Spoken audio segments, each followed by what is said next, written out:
Bonjour.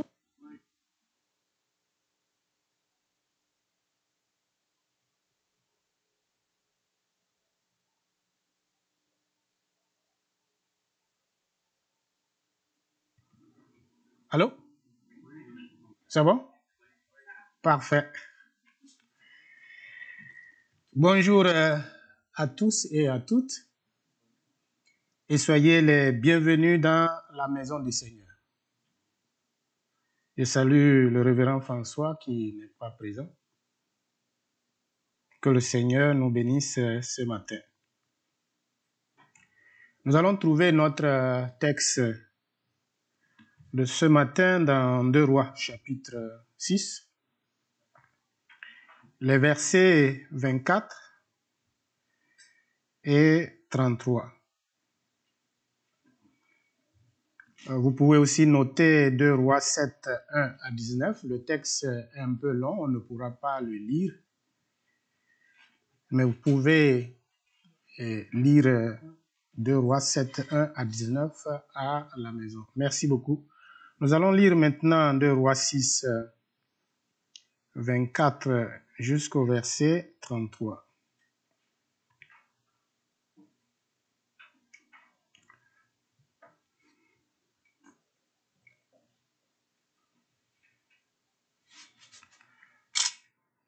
Oui.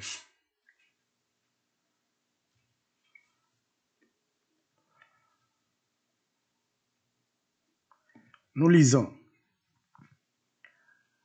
Après cela, Ben-Hadad, roi de Syrie, ayant rassemblé toute son armée, monta et assiégea Samarie. Il y eut une grande famine dans Samarie et ils la serrèrent tellement qu'une tête d'âne valait 80 cycles d'argent et le quart d'un câble de fiente de pigeon 5 cycles d'argent. Et comme le roi passait sur la muraille, une femme lui cria « Sauve-moi, ô roi, mon Seigneur !» Il répondit « Si l'Éternel ne te sauve pas, avec quoi te sauverai-je? Avec le produit de l'air ou du pressoir ?» Et le roi lui dit « Qu'as-tu » Elle répondit « Cette femme-là m'a dit « Donne ton fils, nous le mangerons. Aujourd'hui et demain, nous mangerons mon fils. Nous avons fait cuire mon fils et nous l'avons mangé. Et le jour suivant, je lui ai dit, donne ton fils et nous le mangerons. Mais elle a caché son fils. Lorsque le roi entendit les paroles de cette femme, il déchira ses vêtements en passant sur la muraille et le peuple vit qu'il avait en dedans un sac sur son corps. Le roi dit, que Dieu me punisse dans toute sa rigueur si la tête d'Élisée, fils de Shaphat, reste aujourd'hui sur lui. Or, Élisée était dans sa maison et les anciens étaient assis auprès de lui. Le roi envoya quelqu'un devant lui. Mais avant que le messager ne soit arrivé, Élisée dit aux anciens, « Voyez-vous que ce fils d'assassin envoie quelqu'un pour m'ôter la tête. Écoutez, quand le messager viendra, fermez la porte et repoussez-le avec la porte. Le bruit des pas de son maître ne se fait-il pas entendre derrière? » Il leur parlait encore et déjà le messager était descendu vers lui et disait, « Voici ce mal vient de l'Éternel. Qu'ai-je à espérer encore en Éternel? » Ici, nous venons de lire un texte qui nous souligne l'état dans lequel se trouvait le peuple d'Israël. Et surtout, nous constatons dans ce texte que le pays vivait dans une crise avancée. Et cette crise va nous enseigner beaucoup de leçons. Et surtout ce matin, je voudrais vous proposer comme sujet l'attitude des gens face à une situation de crise. C'est quoi la crise au fait? Pour être simple, une crise est une phase aiguë d'un problème. D'autres peuvent définir la crise autrement, mais dans mon contexte, je la définis de cette façon-là. D'une maladie, c'est une période d'instabilité ou d'un doute collectif. C'est un moment très difficile dans la vie de quelqu'un, d'un groupe, ou dans le déroulement d'une activité. C'est une période marquée par de troubles profonds. Crise de conscience, par exemple. Ça peut être aussi une rupture d'équilibre entre la production et la consommation, caractérisée par un affaiblissement de la demande. On peut parler aussi des faillites et du chômage, beaucoup de choses qu'on peut associer à une crise. Et la crise peut être mondiale, continentale, régionale, locale, familiale et individuelle. Et dans une situation de crise, nous ne réagissons pas de la même façon.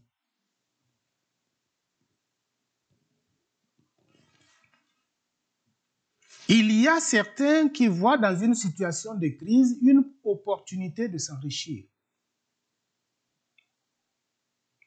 Il y a d'autres qui font ce qu'ils pensent être juste pour survivre.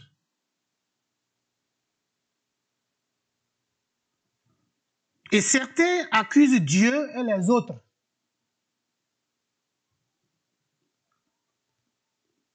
Il y a ceux qui pensent que c'est fini également. C'en est fait pour ma vie.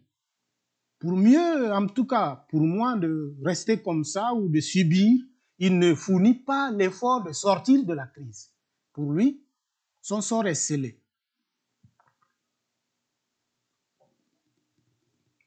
Et ceux-là pensent qu'il ne peut y avoir de solution. Donc, il faut se résigner.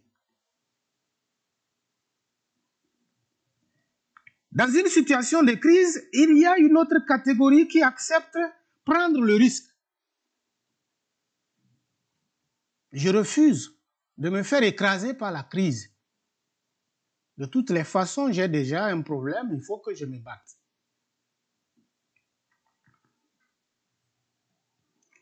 D'autres renient la réalité. Ils font comme si tout était normal. Mais dans leur fort intérieur, ils savent que ça ne va pas.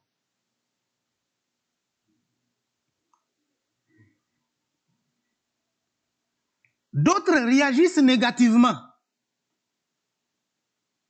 Ils ne savent où mettre la tête, ils sont prêts à tout casser autour d'eux.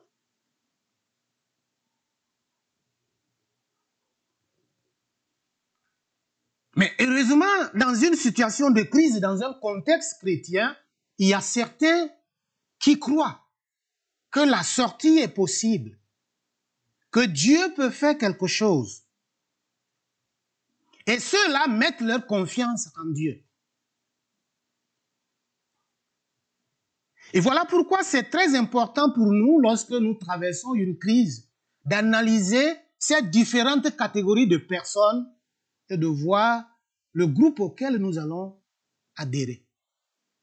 Et moi, je préfère et je vous conseille d'adhérer au dernier groupe, qui met sa confiance en Dieu, qui sait que même si la nature se dégrade, même si le problème est là, même si la crise est profonde, que Dieu fera quelque chose à cause de ses enfants et à cause de ce monde-là qu'il a créé, qui n'appartient à personne, sauf à lui seul. Nous venons de lire un texte, et le texte nous situe dans un contexte où il y avait la guerre. Israël avait péché, la nation avait failli, et Dieu avait abandonné son peuple momentanément. Il ne nous rejette pas, mais lorsqu'on le rejette, il nous observe. Jusqu'au moment où nous allons nous rendre conscience ou prendre conscience qu'on a assez mal fait, qu'on est égaré et qu'on revienne vers lui. Il va nous sauver. Sa main reste toujours tendue envers nous, même au fond de la caverne. Et ce peuple avait abandonné les préceptes de Dieu, les commandements de Dieu. Il avait signé un contrat avec Dieu. Et Dieu a scellé l'alliance. Il dit, ok, je suis d'accord avec vous. Mais ne faites jamais ceci, ne faites jamais cela. Le jour où vous allez le faire, vous aurez de problèmes et je ne serai plus là pour vous sauver.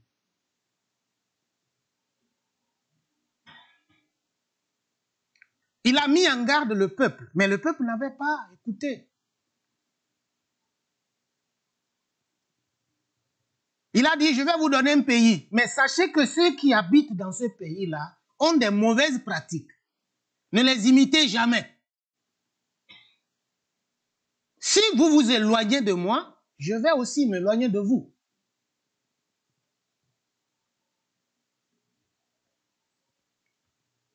Le royaume uni après royaume divisé, et c'est comme cela que ce peuple bien-aimé de Dieu a été fragilisé et l'ennemi a pu lui donner un coup fatal.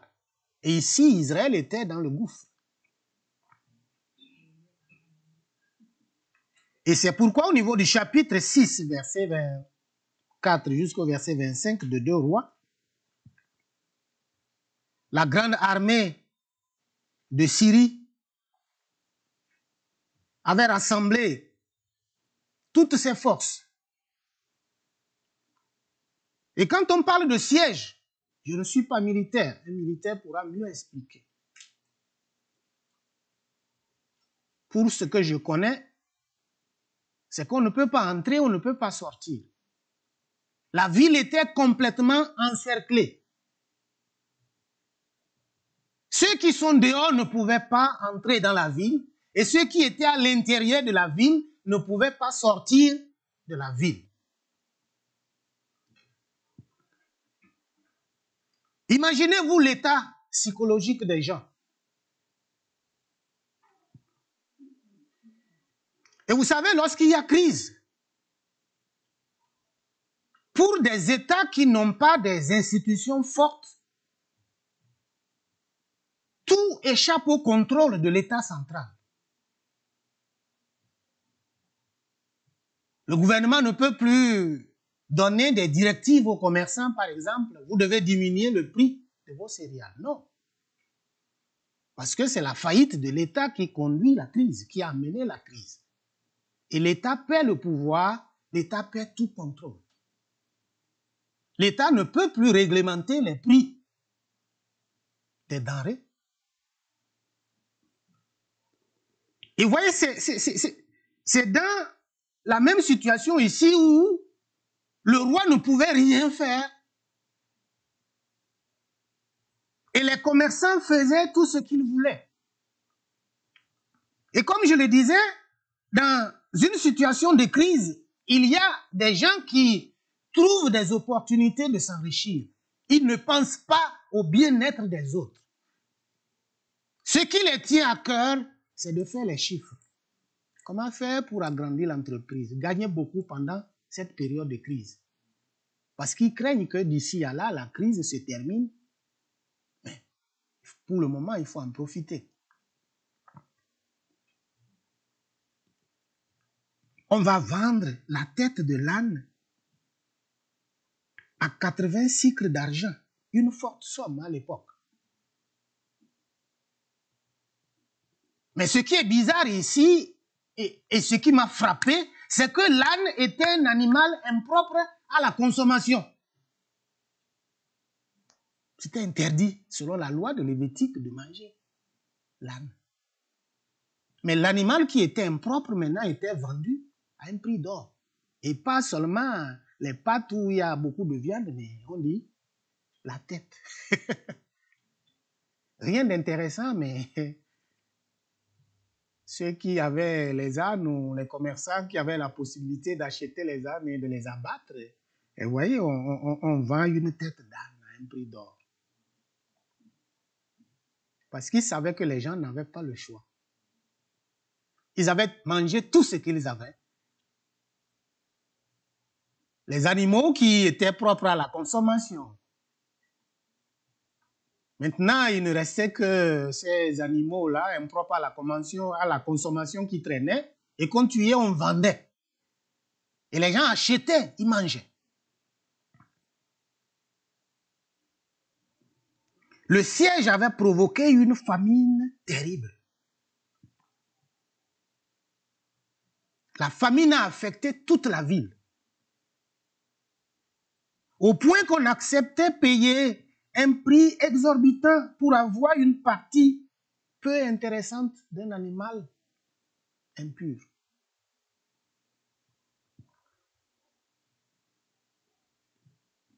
Les gens sont prêts à tout. Je me souviens, dans un pays où il y avait une crise, puis les militaires ont pris le pouvoir, la crise est venue trouver l'essence. Les stations étaient là. Vous savez, avec les coups d'État, on ferme les frontières, tout, et puis... Mais dans la même semaine, ceux qui avaient les stations d'essence ont triplé le prix de l'essence. Ce n'est pas que l'essence est venue après la crise, non. Mais l'essence était là. Mais puisqu'ils ont vu que, bon, les frontières, on les ferme, les gens n'ont plus la possibilité de sortir, ils vous fixent un prix comme ça. Ils savent que vous n'avez pas d'autre moyen. Vous êtes obligé de prendre. Mais ils ont gagné beaucoup d'argent. Le monde est sans pitié, surtout lorsque quelqu'un ou la personne ne connaît pas Dieu. Mais nous devons beaucoup faire attention. Lorsque nous vivons dans une situation de crise, il ne faut pas qu'on profite de la crise pour avoir des avantages ou enfoncer encore des gens dans une autre crise. Les gens vont s'endetter, ils vont encore aggraver leur pauvreté. Mais pour le commerçant, peu importe votre situation, vos cris de détresse, pourvu qu'il gagne son argent. Nous devons beaucoup faire attention. Que la crainte de Dieu nous anime toujours et que Dieu nous ouvre l'esprit. Que nous puissions écouter la voix de l'esprit et savoir ce qu'il faut faire dans une situation de crise. Au lieu d'écraser les gens, qu'on les aide à se relever.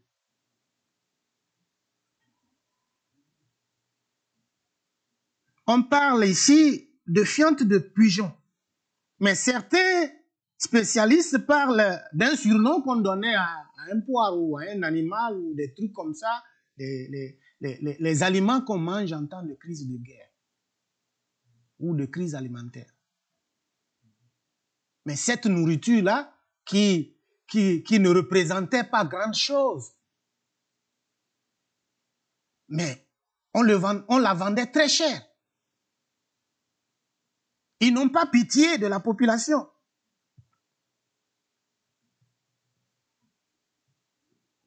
Et dans une situation de crise, comme je l'ai dit, il y a d'autres qui font ce qui semble être juste pour vivre.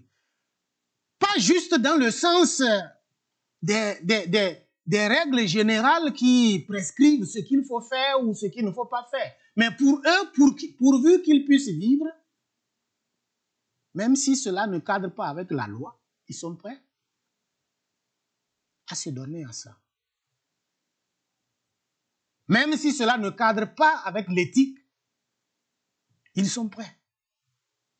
Pourquoi? Parce que derrière, il y a une pression. Derrière, ils craignent de subir quelque chose ou de ne pas s'en sortir.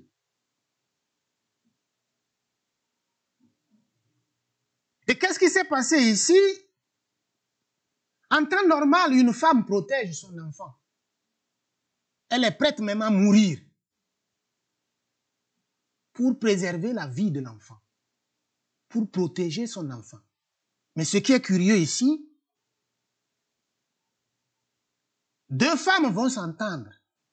L'une va dire, mais bon, on mange mon enfant aujourd'hui, et après, nous allons manger ton enfant. On dit souvent, le ventre affamé n'a point d'oreille. Mais ici, c'est trop parti. Accepter tuer son enfant, manger son enfant, c'est vrai, cela faisait aussi partie des malédictions en cas d'apostasie. Dieu les avait dit. Mais c'est extrêmement grave. Vous imaginez, j'imagine que l'enfant avait maigri puisque lui-même ne pouvait pas bien manger. J'utilise mon cerveau comme ça. Si les grands avaient des problèmes pour manger, et les enfants, peut-être ils étaient un peu chétifs, mais ils ont trouvé que c'est la meilleure façon de vivre. C'était pas bien, mais pour eux, tous les moyens sont bons. Pour elle, tous les moyens sont bons.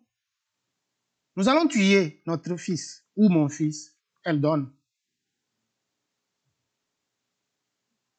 Vous imaginez l'enfant qui va crier, « Maman, qu'est-ce que tu veux me faire ?»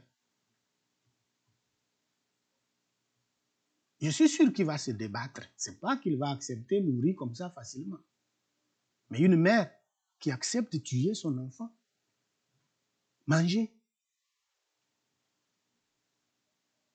Le cannibalisme faisait partie de la malédiction. Dieu avait déjà dit, vous serez contaminés, faites beaucoup attention. Si vous ne vous accrochez pas à moi, un jour vous ferez pire que ces nations-là. Et c'est ce qui s'est passé. Parce qu'à l'époque, c'était courant.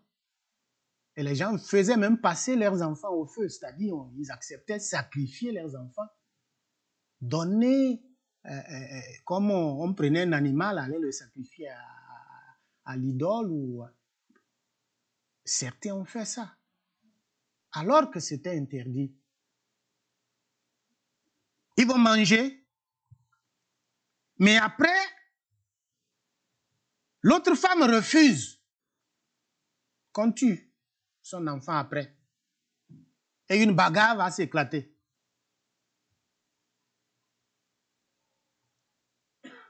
Le roi va entendre.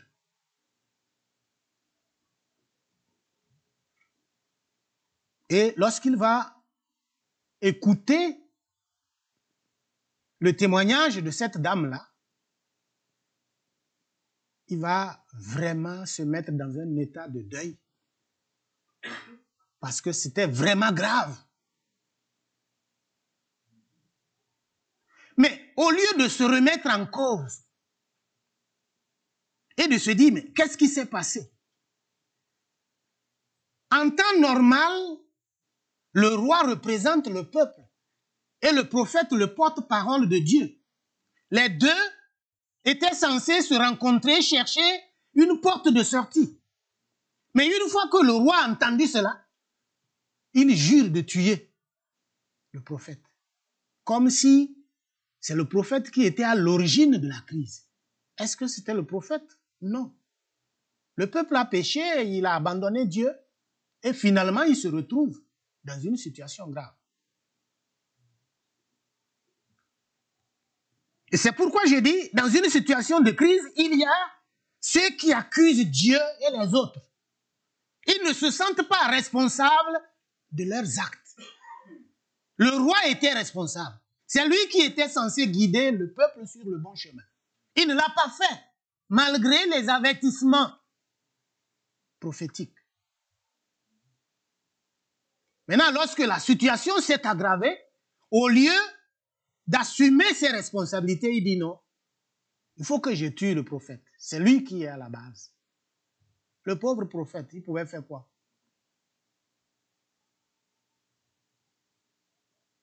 Et c'est pourquoi lorsque nous demandons certaines choses à Dieu, il faut faire beaucoup attention. Dieu voulait être en rapport direct avec son peuple. Qu'est-ce que Israël a dit? Je veux un roi comme les autres nations. Dieu n'était pas content. Il leur a dit, est-ce que vous savez ce que vous demandez? Ils disent, oui, oui, oui. Il dit, mais le jour où on va arracher vos enfants, prendre vos filles, et puis ne revenez pas pleurer devant moi ici. Ils ont dit, non, nous voulons ça. On assume.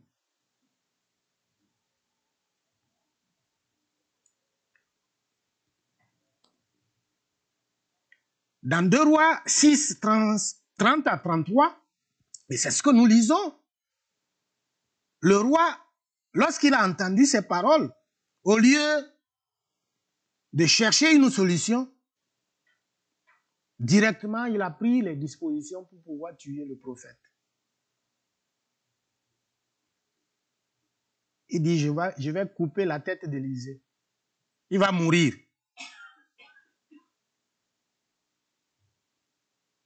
Pour quelle raison? Je ne sais pas.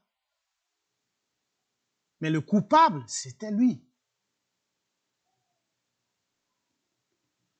Il a envoyé les gens. Heureusement que Élisée, il y avait toujours, même si ils n'étaient pas nombreux, mais un groupe restreint qui se consacrait à la prière, à la méditation de la parole de Dieu, qui réfléchissait sur la crise, qui consultait la parole de Dieu, les engagements, les accords. Est-ce qu'on n'a pas failli quelque part? Parce que Dieu, lui, il est fidèle. Il ne peut pas nous livrer sans raison. Il ne peut pas nous laisser sans raison. Pour Élisée et les anciens, le coupable, c'était le peuple. Et ils se sentaient aussi responsables. Voilà pourquoi ils se sont retirés quelque part, pour chercher la face de Dieu. Par contre, le roi et ses officiers égarés accusaient Dieu et le prophète, le groupe des anciens. Et quelquefois, c'est ce que nous faisons. Lorsqu'on a un problème ou bien lorsque quelque chose nous arrive, au lieu de chercher la solution de notre problème, on voit derrière cette crise-là une main invisible. Si je suis comme ça, ce n'est pas de ma faute. C'est la faute de l'État. C'est la faute de ceci. C'est la faute de Jacques. C'est la faute de Jean. Et aussi longtemps que vous allez trouver celui qui est responsable de votre problème, vous n'allez jamais vous en sortir. Jamais. Parce que ça vous empêche de vous lever et de chercher une porte de solution. Mais si vous vous dites, même si Jacques est responsable de mon problème, je dois me battre pour m'en sortir, vous allez chercher les moyens.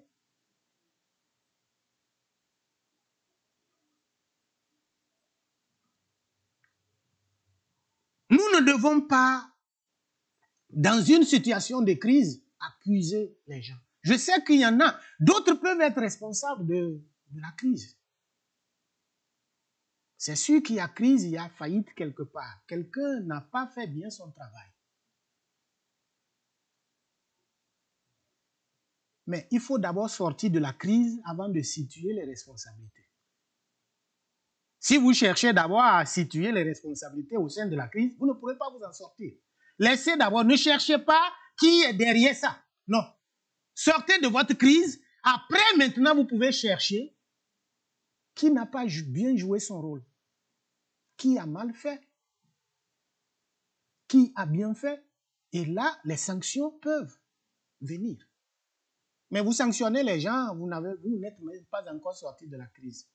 Ça risque de mal se passer. Vous risquez même de ne pas bien apprécier la situation parce qu'on n'est pas lucide.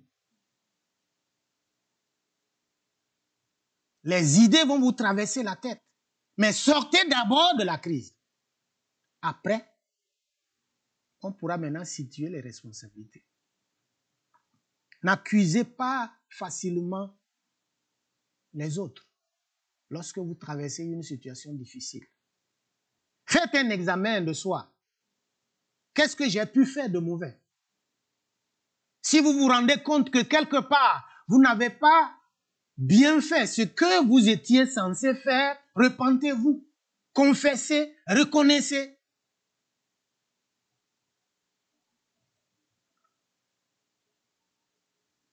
Et dans une situation de crise, il y a ceux qui pensent que c'est fini. Il ne pourra y avoir de solution. Et dans 2 Rois 7, 18 à 19, l'homme de Dieu avait dit qu'il y aura de la nourriture. Vous allez manger. Maintenant que vous êtes revenus sur le bon chemin, Dieu va ouvrir les portes. Dieu va opérer un miracle. Ce qui semble être impossible là sera possible. Demain à 7 heures, vous allez manger à satiété.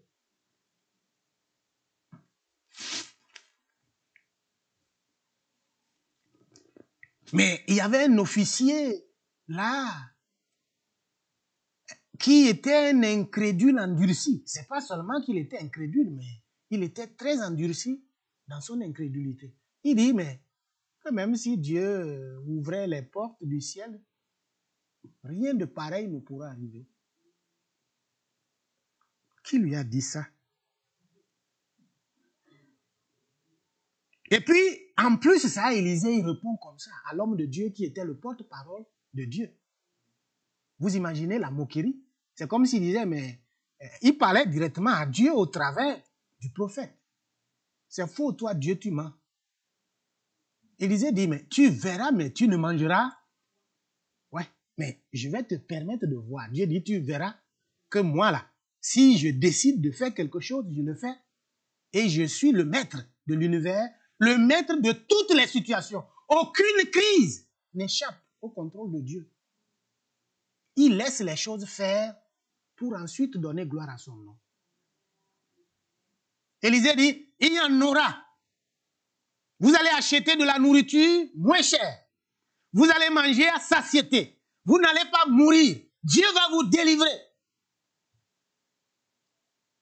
Au lieu de dire, gloire au Seigneur, il dit à l'homme de Dieu, c'est faux, tu es un menteur, ce que tu dis là. Ça n'arrivera jamais. Vous traitez Dieu de menteur. Dieu dit, ok, tu verras ça, mais tu ne mangeras pas.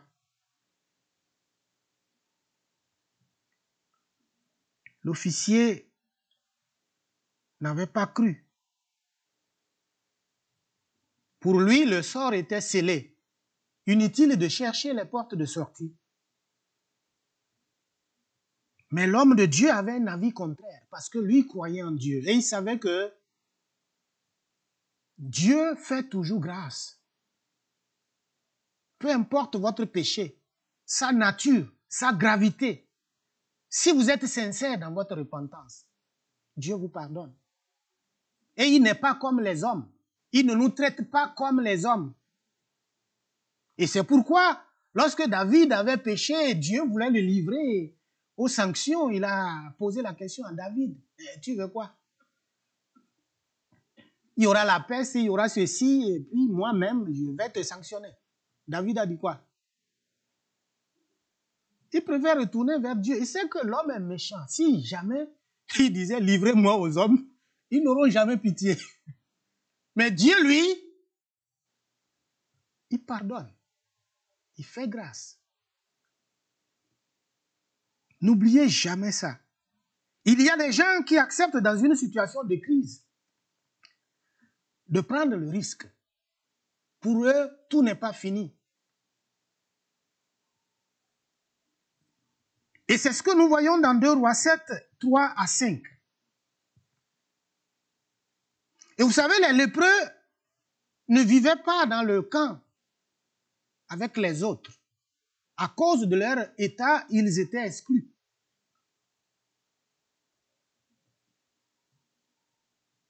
Et imaginez-vous leur état dans cette situation de crise où il manquait de tout. Si ceux qui étaient bien portants ne mangeaient pas à leur faim, à plus forte raison, ceux qui étaient malades, comme les lépreux. C'était des cas sociaux dans la société.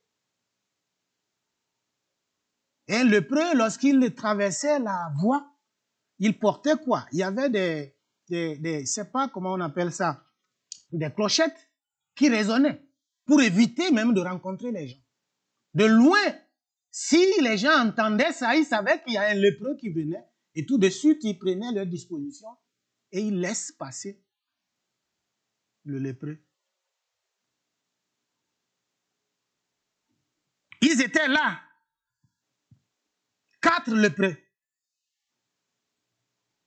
Et ils se sont dit, mais si on reste ici, on va mourir.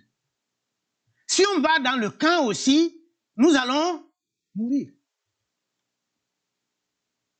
Mais ils ont choisi, moi, de mon point de vue, une mort honorable.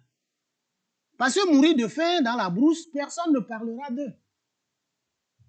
Mais s'ils vont là-bas dans le camp et puis on les tue, on dira au moins les militaires syriens ont tué les lépreux.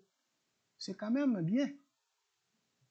Un bon choix. Ils ont pris le risque, ils ont dit de toutes les façons, on va mourir. Mais allons quand même là-bas. Si on nous tue, c'est mieux pour nous. Mais ici, si on meurt, personne ne parlera de nous. Et vous savez, Dieu va utiliser ces personnes-là malades, abandonnées par la société, pour opérer un miracle. Les bien portants ne pouvaient pas sortir. Et lorsque vous lisez ces versets, Dieu a opéré un grand miracle. Et ils allaient là-bas dans le but de se faire tuer. Mais Dieu va exploiter leur faiblesse pour semer la terreur dans le camp de l'ennemi. Ils vont partir. Ils se sont dit, si on va se jeter dans le camp, nous allons mourir. Mais c'est quand même mieux.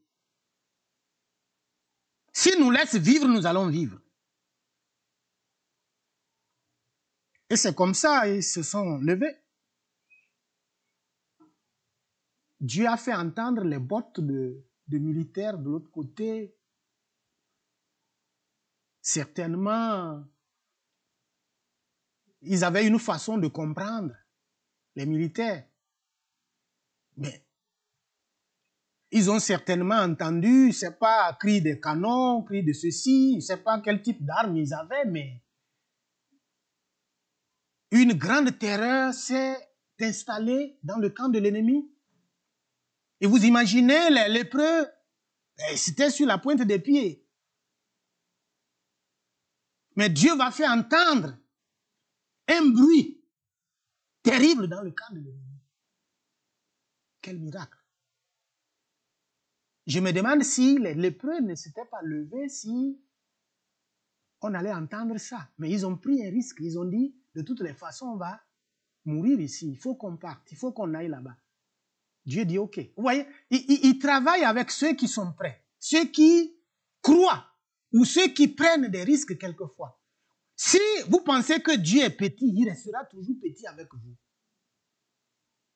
L'exemple qui peut nous édifier, c'est le cas de David et de Goliath. Combien de jours le géant venait, il menaçait. Est-ce que Dieu était absent? Il était là. Mais puisque les généraux, les grands de l'époque, les grands militaires là, on dit qu'ils ne peuvent pas combattre, Dieu aussi était petit, il était là assis. Il les regardait. Jusqu'au moment où David va dire, mais écoutez, notre Dieu là dépasse ça. En ce moment, Dieu se lève, il dit oui, voilà, j'ai trouvé maintenant quelqu'un qui croit à moi et qui pense que je peux faire quelque chose. Mais qu'est-ce qui va se passer? Petit qu'il était, il va décanter la situation. Dieu est comme ça. Si vous pensez qu'il ne peut rien faire pour vous, quelquefois il ne peut rien. C'est en fonction de votre foi, de la façon dont vous le considérez. Si vous pensez qu'il peut opérer le miracle, il le fait aussi. Les lépreux vont partir. Curieusement, arrivé là-bas, ils trouvent que le camp est vide. Il n'y a rien. Personne. Ils vont voir le camp désorganisé parce que, avec la peur, les militaires se lèvent, on ne range pas les tentes, on ne prend pas la nourriture qu'on avait. La première des choses, ils vont s'asseoir. D'abord, ils sont étonnés du fait que le camp est déjà levé, mais la façon dont le camp est levé n'est pas normale. Mais ce n'était pas là leur préoccupation. Ils vont s'asseoir. Imaginez les gens qui n'avaient pas mangé, ils se jettent sur la nourriture. Ils vont bien manger, se gaver, s'asseoir. Et après avoir fini de manger, ils ne se sont pas dit, mais écoutez, on nous a chassés de la ville, on est lépreux, personne ne s'occupait de nous, maintenant nous allons rester ici, c'est fini, on va manger, dormir et puis revenir le lendemain. Ils ont dit, quand même on a nos parents là-bas qui souffrent. Même si on a été abandonné, renvoyé de la ville à cause de notre état d'impureté, il ne faut pas qu'on oublie qu'on a nos parents qui souffrent. Il faut qu'on pense à eux. L'autre a dit, mais ce n'est pas normal ce qu'on fait. C'est une journée d'action de grâce. Amen. Une journée d'action de grâce. Dieu a fait grâce. Il a fait chasser nos ennemis. On a bien mangé. Il y en a encore de la nourriture. Vous voyez, la prophétie d'Élisée était sur le point de s'accomplir. C'est comme ça, ils vont dire, il faut qu'on retourne en ville et qu'on dise à nos frères qu'il y a de la nourriture en abondance. Ils vont partir annoncer. Dans un premier temps, les gens ne vont pas croire. Ils vont dire, est-ce que ceux-là, ce n'est pas une manière déguisée de nous attaquer encore? Ils vont déléguer les gens, aller faire l'inspection, voir est-ce que c'est vrai. Et c'est comme ça. Ils se sont rendus compte que Dieu a opéré un miracle pour eux. Et il y avait de la nourriture en abondance. Ils ont mangé. La ville a été libérée. Mais l'officier qui avait insulté presque le prophète, il a vu, mais il n'a pas mangé. Ils sont allés là-bas, vous savez, une grande foule, et tout le monde, ça qu'on fait, il a au moins touché quelques grains, j'imagine, et puis il meurt sur le champ, il ne mangera pas. Parce qu'il n'avait pas cru en Dieu. Dieu est fidèle. Dans une situation de crise, on se demande si on pourra survivre. Mais nous devons savoir que si Dieu parle, la situation change. Si Dieu parle, la situation change. Il faut écouter Dieu. Vous savez, s'il n'y a pas de crise, tout le monde est bon. Les crises ne sont pas mauvaises en soi. C'est notre façon de gérer la crise qui pose problème. Un couple peut connaître des crises. Et pendant la période de crise, la femme saura si son mari l'aime où le mari saura si la femme l'aime. Ce n'est pas une mauvaise chose pour votre vie de couple. Et c'est pendant la période de crise qu'on connaît nos meilleurs amis. En 23 ans d'expérience de pasteur et missionnaire, j'ai rencontré beaucoup de choses. Dans une église, s'il n'y a pas de crise, vous n'allez même pas connaître les gens. Mais attendez un jour où le problème va naître au sein de l'assemblée, vous allez mieux connaître les gens. Il y en a des gens, vous allez dire, mais lui, il était ici avec moi. Oui, il était là. D'autres vont dire, c'est le pasteur qui est responsable. C'est le diacre, c'est le responsable, c'est le ceci. D'autres vont dire, non. Ce qui nous arrive là, nous devons tous comprendre que c'est notre problème. Ce n'est ni le pasteur, ni le diacre, ni les responsables du département, etc. Mais il y en a, ils vont vous pointer du doigt comme ça. C'est toi.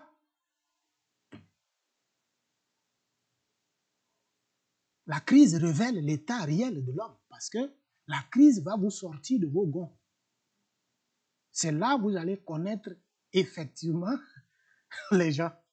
Sans crise, tout le monde est bon chrétien. Sans crise, tout le monde est ami. Mais en période de crise, vous allez connaître vos vrais amis. Vous allez connaître vos vrais amis. Lorsque vous avez le problème et que vous avez des gens autour de vous, sachez que ce sont eux vos vrais amis. Les psaumes nous révèlent l'état de l'homme dans sa nature. David, quand il est fatigué, des fois, il demande même à la terre de s'ouvrir, d'engloutir ses ennemis. Ou bien, Dieu rit. Il dit, mais il ne comprend même pas ce qu'il demande. Si Dieu écoutait toutes nos prières, il aurait tué tout le monde.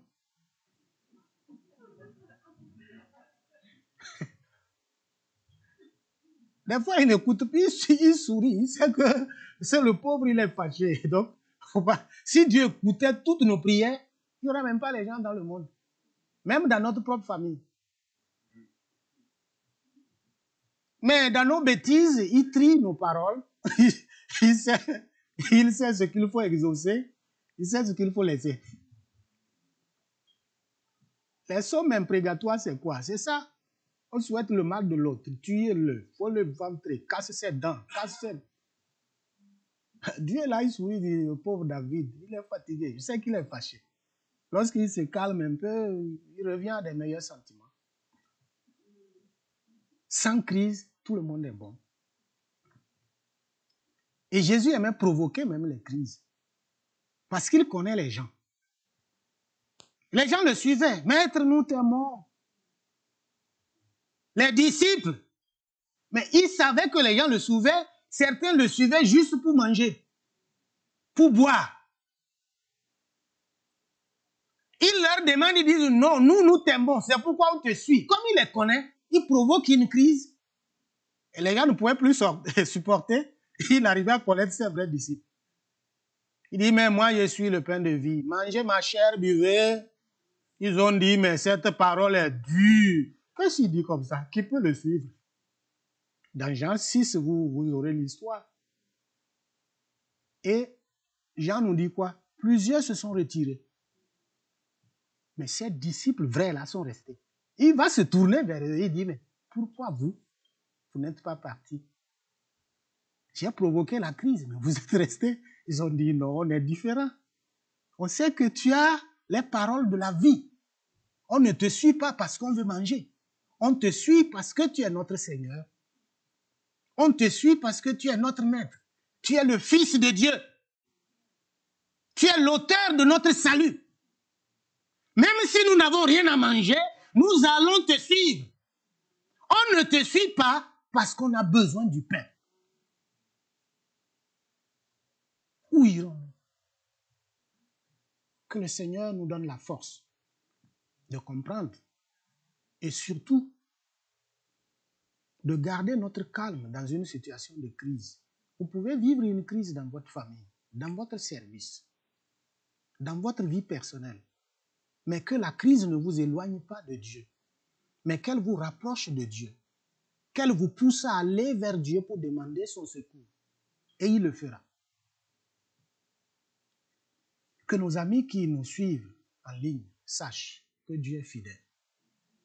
Peu importe le milieu dans lequel vous vivez, peu importe votre situation géographique, que vous soyez riche ou pauvre, Dieu vous aime. Il veut votre bien. Vous allez vivre des crises, ça c'est sûr. Mais que la crise ne vous éloigne pas de Dieu. Dieu vous aime et il veut vous sauver. C'est la raison pour laquelle ce matin, je voudrais nous encourager à nous accrocher davantage à notre Seigneur. Et dire comme les disciples, où irons-nous, Seigneur? La vie ou la mort, nous sommes à toi. On reste fidèle, on s'accroche. Même si la situation est difficile, elle sera décantée parce que notre Dieu est le Dieu tout-puissant. Il n'abandonne jamais ses enfants. Ne vous laissez jamais emporter par une crise, quelle qu'en soit sa nature. Nous allons prier pour vous. Demandez au Seigneur de vous aider, qu'il vous encourage à demeurer fidèle. S'il nous parle aujourd'hui, c'est parce que quelqu'un traverse une situation difficile. Que vous soyez ici ou en ligne, Dieu vous dit qu'il vous aime. Jésus, c'est un bon ami. Il n'est pas comme les autres. Il vous comprend et il va vous sortir de la situation. Prie en ce moment et demande à Dieu de t'aider. Donc nous allons prier pour ceux qui sont en ligne et prier aussi pour nous-mêmes ici. Seigneur notre Dieu, nous te bénissons pour ta parole. Merci pour les instructions que tu nous as données ce matin. Le monde traverse diverses crises. Nous sommes accablés par diverses situations qui nous fatiguent moralement, physiquement. Seigneur, je te prie pour tes enfants qui sont à l'écoute en ce moment, que tu leur donnes la joie du cœur, la paix du cœur, que ceux qui ne te connaissent pas parviennent à ta connaissance et qu'ils puissent te confesser afin d'avoir la vie éternelle. Seigneur, s'il y avait des frères et sœurs ici, au sein de cette église, qui vivent des moments difficiles, tu les connais mieux que moi. Je te prie de les toucher. Relève, Seigneur, tes enfants de leur chute. Fortifie leur foi. Fais en sorte que, Seigneur, nous puissions retrouver notre joie de vivre et de te servir. Seigneur, je te prie pour chaque famille de cette église. Tu connais nos faiblesses, tu connais nos problèmes, tu connais, Éternel Dieu Tout-Puissant, les défis auxquels nous faisons face. Même si ces défis sont grands, ils ne te dépassent pas. Et nous te prions, Seigneur, de nous donner les moyens nécessaires pour que nous puissions, Seigneur, continuer le service pour lequel tu nous as appelés jusqu'à ton retour. Sois loué, sois magnifié.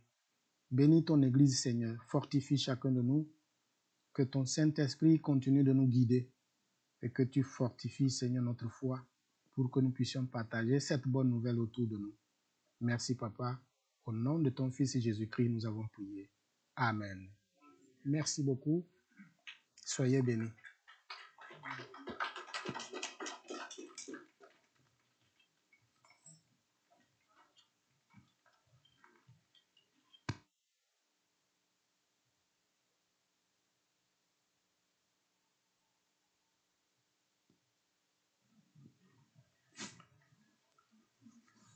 C'était vraiment encourageant. Merci Seigneur pour ce message-là. Je pense qu'on en avait besoin. On va refaire le chant qui dit « Mon secours est en toi », justement.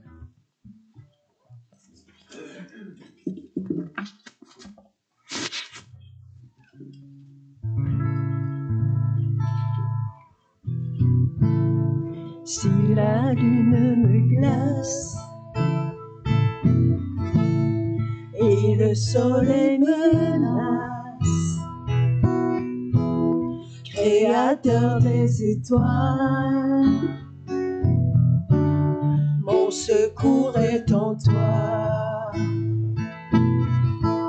Si mes larmes ruissellent et que mon pas chancelle, créateur de la terre, mon secours est en toi. Je lève les yeux vers les hauts sommets. Toi seul est mon Dieu, je proclamerai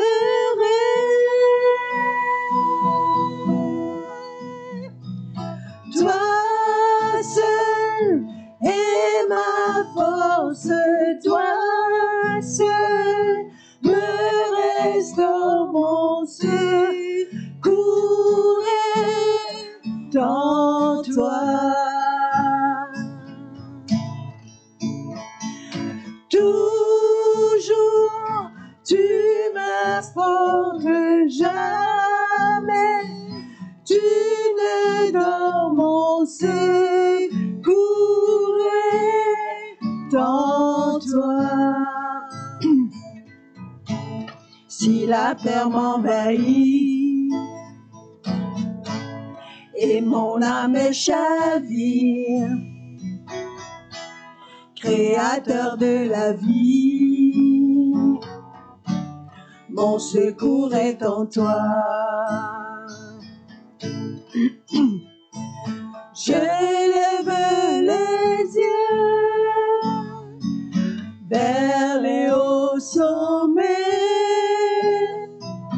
Toi seul est mon Dieu, je proclamerai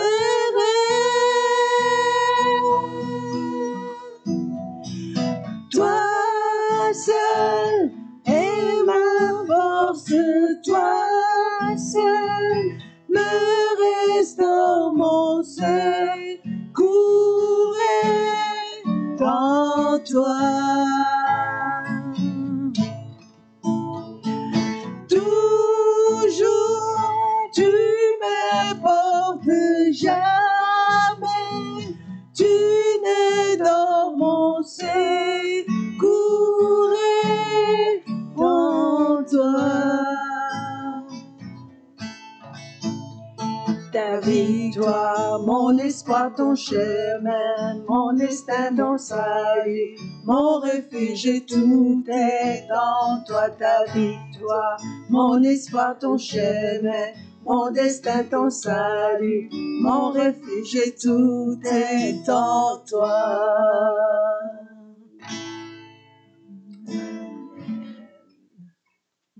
Bonne semaine. Amen.